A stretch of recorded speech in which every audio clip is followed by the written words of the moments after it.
NPK nitrogen, phosphorus और potash किसी भी फूल, फल और सब्जियों के पौधे में सबसे महत्वपूर्ण पोषक तत्व होते हैं। अगर आप किसान भी हैं तो इसके बगैर आपकी जो फार्मिंग है वो अधूरी है, या ये कह सकते हैं कि इसके बिना फार्मिंग हो ही नहीं सकती। आज मैं फास्फोरस के बारे में बात करने जा रहा हूँ और यह जो जानकारी है दोस्तों आप सभी के लिए बहुत ही महत्वपूर्ण होगी। तो वीडियो शुरू करने से पहले मैं अपना परिचय दे देता हूँ। मेरा नाम अभिषेक कुमार है और अगर आप यह वीडियो मेरे फेसबुक पेज में देख रहे हैं तो वो गार्डनिंग जरूरी है के नाम से है। अगर यह वीडियो आप यूट्यूब में देख रहे हैं तो मेरे चैनल का नाम है गार्डनिंग जरूरी है 7। कि आप सभी जानते हैं कि मैं ऑर्गेनिक तरीके से अपने छत पर फूलों और सब्जियों की गार्डनिंग करता हूं। तो आज का जो टॉपिक है वो बहुत ही महत्वपूर्ण है और मैं फास्फोरस के बारे में बताने वाला हूं। और मेरे पास जो अवेलेबल फास्फोरस है वो 3 प्रकार के और सभी ऑर्गेनिक है। तो चलिए इसके बारे में हम लोग विस्तार से समझते हैं। सबसे पहले मैं यह बताना चाहूँगा कि फास्फोरस क्यों ज़रूरी है।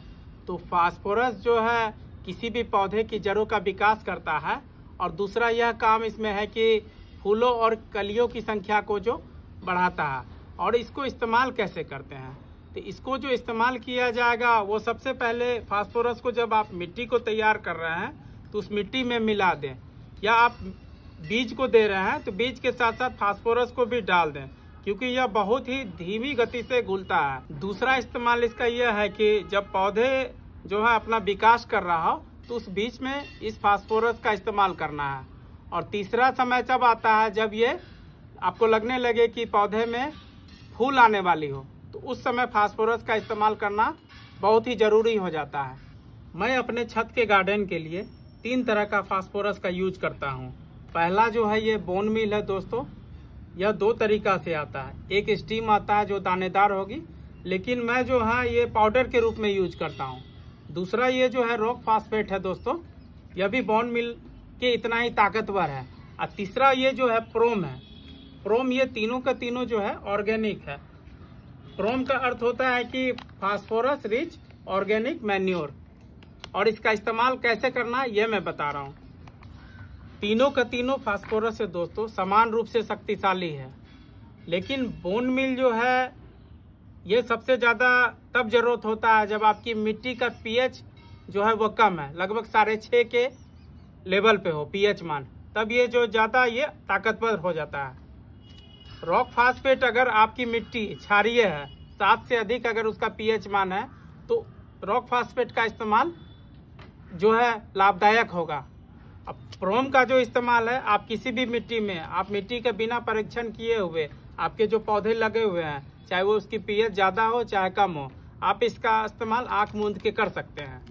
बोन मील और रॉक फास्फेट में मुख्य अंतर यह है कि जो लोग शाकाहारी हैं और अपने बाग बगीचे में बोन मील का इस्तेमाल नहीं करना चाहते हैं, जिनको इससे परेशानी हो सकती है, वह रॉक फास्फेट का इस्तेमाल कर सकते हैं। आपको बोन मील से कोई दिक्कत नहीं है तो आप जिस समय मिट्टी को बनाते हैं या पौधे लगाने से पहले और दूसरा पौधे के प्रारंभिक भाग में आप बोन मील का इस्तेमाल करें, और जब पौधा फूल देने लगे तो उस समय आप रॉक फास्फेट का इस्तेमाल करें, क्योंकि यह जो है मिट्टी में जल्दी ही घुल जाता है और ये रिएक्ट करता है, लेकिन बोन मील को रिएक्ट करने में समय लगता है। यह जो है धीरे धीरे मिट्टी में घुलता है और फास्फोरस का जो रिलीज होता है ये काफ़ी ही स्लो होता है। तो जब भी फूल आने लगे तो उस समय रॉक फास्फेट का इस्तेमाल करें। ऐसे आपके पास प्रोम के रूप में भी फास्फोरस उपलब्ध है, आप इसको भी इस्तेमाल कर सकते हैं। तो दोस्तों ये रही फास्फोरस के बारे में जानकारी। आशा करता हूँ कि यह वीडियो आपको पसंद आया होगा और ऐसी ही छोटी छोटी जानकारी के लिए हमसे जुड़े रहिए दोस्तों। आप सभी का बहुत बहुत धन्यवाद।